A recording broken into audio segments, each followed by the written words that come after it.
도토리 책방. 용신의 제물이 된 처녀. 옛날 함안 강주 지역에 한 오래된 사당이 있었는데 건물이 낡아 여기저기 무너지고 잡초가 우거져 있었다. 그런데 그 사당 안에 한 신이 들어앉아서 걸핏하면 고을에 재앙과 질병을 일으켜 사람들을 불안하게 했다.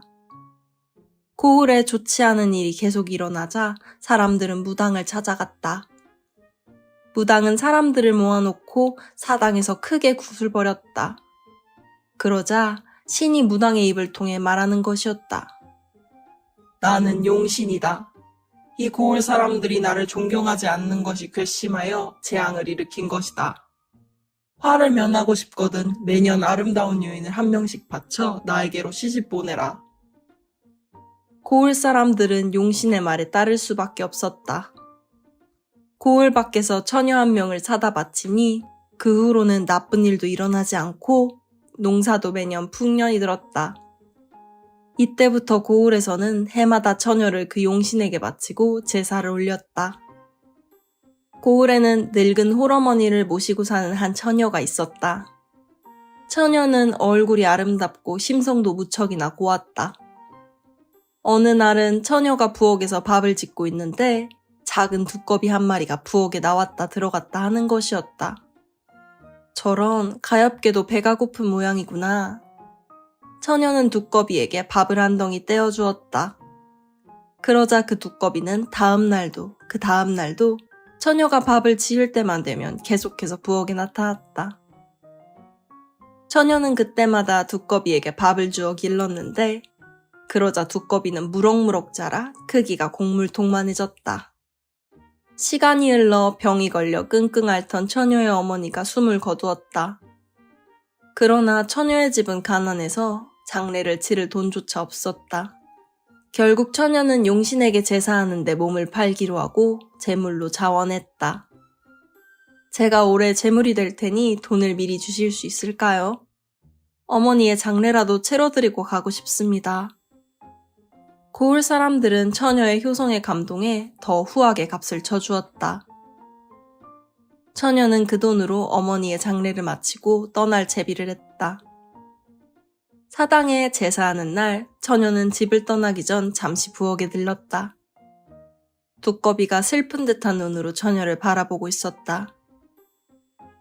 두꺼비야, 나는 오늘 용신의 제사에 제물로 바쳐지게 되었단다. 너와 정이 많이 들었는데 오늘로 이제 이별이구나. 나는 더 이상 너에게 밥을 챙겨줄 수 없으니 이제 다른 사람에게 가서 의지해 살거라. 이 말을 들은 두꺼비는 처녀를 물끄러미 쳐다보더니 껑충 뛰어 처녀의 치박폭을 물고 늘어지는 것이었다. 처녀가 아무리 달래고 떼어놓으려 해도 두꺼비는 놓아주지 않았다. 결국 처녀는 두꺼비를 치마폭에 싸서 안은 채로 가마에 올랐다. 제사가 끝나자 고을 사람들은 처녀를 사당 안으로 들여보냈다. 처녀는 품속의 두꺼비를 꼭 끌어안으며 두려운 마음을 달랬다. 그래도 내가 함께 있으니 조금 덜 무서운 것 같구나. 처녀가 사당 안쪽으로 들어가자 대들보 위에서 먼지가 날리더니 얼굴이 항아리만한 커다란 구렁이가 나타났다. 처녀는 자기도 모르게 몸이 덜덜 떨려오는 것을 느꼈다. 그런데 이때 치마 속에서 두꺼비가 껑충 뛰어나오더니 구렁이를 향해 소리쳤다. 어디 천년도 못 산 구렁이가 사당을 들어차고 용신인 척 처녀들을 잡아먹는 것이냐? 그러자 구렁이 역시 큰 목소리로 소리쳤다. 너는 누구길래 감히 용신에게 그따위 모함을 하는 것이냐? 그 말을 듣고 크게 노한 두꺼비는 구렁이를 향해 푸른색 김을 토하는 것이 아닌가? 그러자 구렁이도 역시 두꺼비를 향해 붉은색의 김을 토해냈다. 두꺼비와 구렁이는 아래에서 위로 마주보고 연기 같은 김을 쏘아대며 맹렬하게 싸웠다. 잠시 후 구렁이가 몸을 축 늘어뜨리면서 대들보에서 떨어져 죽었다. 그런데 그만 두꺼비도 기운이 다해 쓰러지고 말았다.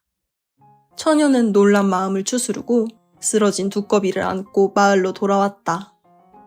지극정성으로 두꺼비를 돌보자 며칠 만에 두꺼비가 정신을 차렸다. 처녀가 두꺼비에게 어찌된 영문인지 묻자 두꺼비가 말했다. 이 마을은 원래부터 내가 지키던 마을이었다. 예부터 마을에 터가 좋지 않아 사당을 모시던 사람이 많았으나 지키던 이들이 하나둘 죽고 이곳을 지키던 나도 힘을 잃어 두꺼비의 모습으로 바뀌게 되었지.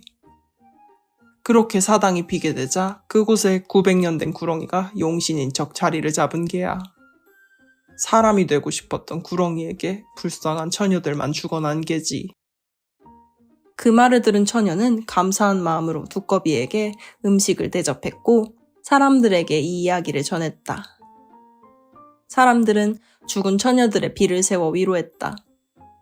그리곤 두꺼비가 말한 대로 음식과 재물을 모아 사당을 모시는 제사를 지냈다. 그러자 더 이상 마을의 질병과 재난이 사라졌고 처녀들을 제물로 바치는 일도 없어졌다.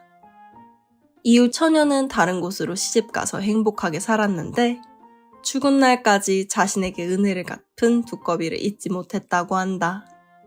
이야기 끝. 구독, 좋아요 눌러주세요.